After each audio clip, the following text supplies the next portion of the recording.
Praise lord. April 27వ తేదీ 2024.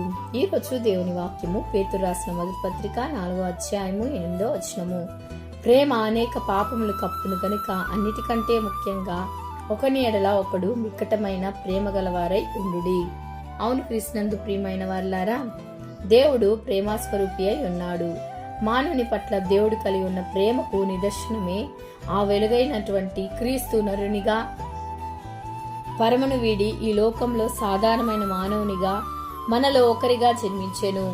ఆయన దేవుని స్వరూపం కలిగిన వారై ఉన్నప్పటికీ దేవునితో సమానంగా ఉండుట విడిచిపెట్టకూడని భాగ్యమని ఎంచుకొనలేదు. కానీ మనుషుల పోలికగా పుట్టి దాసుడి స్వరూపం ధరించుకొని తన్ను తానే రుక్తునిగా చేసుకొనెను. మన పాపములన్నిటినీ క్రీస్తు ప్రేమ కప్పివేసెను, కడిగివేసెను. మనం కూడా ఆ క్రీస్తు ప్రేమను కలిగి ఇతరులను ప్రేమించదము. ఈ వాగ్దానం మనందరి జీవితంలో నెరవేరునుగాక. ఆమేన్. ప్రేయర్ టవర్ మినిస్ట్రీస్ లో మీ సహోదరి. God bless you all.